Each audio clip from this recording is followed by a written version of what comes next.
Pondé, você acha que todo mundo pode fazer ironia ou só os inteligentes? Boa ironia, eu tô falando. Eu acho que uma ironia que tem um objetivo dentro de uma discussão pública complexa e perigosa, você precisa ter repertório, saber argumentar, precisa ter comido muito feijão, né, para fazer isso. Agora, uma ironia como, por exemplo, apareceu aqui nas pessoas que falaram conosco, daquela cena que eu gostei muito da menina olhando para o lado e falando, ah, legal, isso é uma ironia comum no dia a dia e que não demanda uma sofisticação de pensamento para ser feita. Existem formas diferentes de ironia, né? Agora, é desse ramo digamos assim, das ironias sofisticadas, tem um caso muito famoso de um discurso do escritor nascido em Odessa, soviético. Eu digo soviético porque foi, inclusive, simpatizante da Revolução Bolchevique, colaborou com o Exército Vermelho, especificamente nas revoltas da Polônia, né, para implantar o regime soviético. Então, digamos assim, era um fiel devoto, de certa forma. Quando eu uso a palavra devoto aqui no caso, eu já estou sendo irônico, né? Você entendeu, né? Porque eu estou chamando a Revolução Russa, comunista, como uma forma de seita, né? Fiel devoto. E aí, esse sujeito, Isaac Babel, ele é convidado, então, a falar no primeiro Congresso Soviético de Escritores, em 1934, né, a fazer um discurso. Ele tinha publicado em 26 uma coletânea de contos inspirada exatamente na experiência dele na Polônia durante a Guerra Civil, pós-revolução, né, soviética. E ele publica esse livro, aqui no Brasil traduzido com o título de Exército de Cavalaria. Em alguns países é Cavalaria Vermelha, porque é o Exército Vermelho. E ele ficou muito famoso com esse livro, né? Ele ficou muito famoso, inclusive, porque ao longo, além do fato de que o livro, a coletânea de contos, é de um realismo chocante, né, que transporta você para ambientes extremamente violentos, em contraste com manifestações da natureza muito lindas, como a própria abertura, o sol vermelho no horizonte incendiando e tal. Então ele ficou famoso, convidaram ele para fazer. Isso foi em 26, ele é convidado em 34.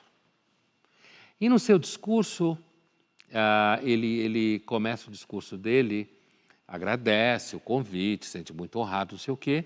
E aí ele diz que ele temia que ele era tão preocupado em agradar o leitor que ele achava que tinha ficado burro. Né? Primeiro, quem é esse leitor? Né? Esse leitor é claramente o eleitor operário. Esse era um congresso de escritores soviéticos de uma revolução que havia libertado os operários da exploração capitalista. Supostamente ia produzir coisas maravilhosas, né? Então, ele está dizendo que a preocupação dele é agradar o leitor, leia-se o operário soviético, que ali era um deus e tal.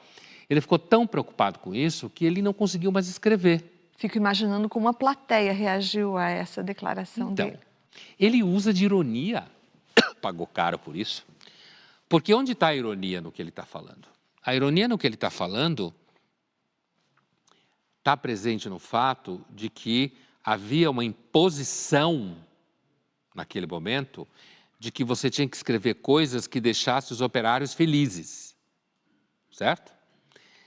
E ele, tão preocupado com isso, não estava conseguindo escrever, porque aí ele enuncia, digamos, a sua tese.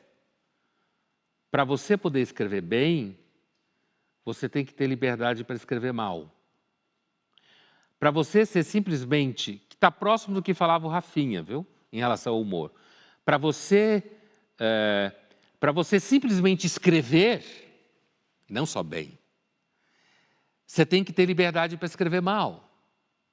Ou seja, você tem que ter liberdade, inclusive, para desagradar o leitor, que é o que ele temia, ele vai falando no discurso, né? Por que esse discurso do Isaac Babel deveria ser lido, eu não ia dizer lido, discutido em sala de aula, porque isso é uma utopia, né? Que alguém ia necessariamente entender essa discussão hoje, né?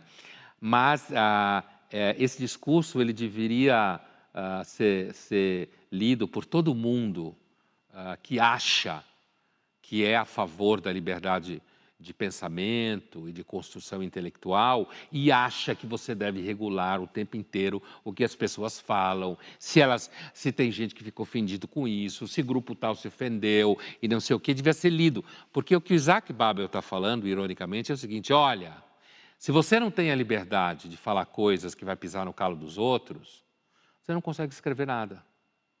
Se você é obrigado a se preocupar com o que alguém pode querer te processar se você escrever ou falar, o que vai acontecer? O que o Rafinha fala. Você mete o rabo entre as pernas e vai escrever o que se acha que pessoas legais escrevem, certo? Por isso eu acho que eu não descobri a pólvora, né? Esse discurso já é discutido há muito tempo nessa chave, né? Esse discurso ele é extremamente importante quando você está discutindo a capacidade da liberdade de você construir ideias no espaço público. É que é fácil hoje quando você está acusando um regime totalitário soviético. O difícil é perceber que isso está acontecendo hoje Numa no democracia. Brasil. E nas democracias. Está acontecendo hoje e vai ficar cada vez pior.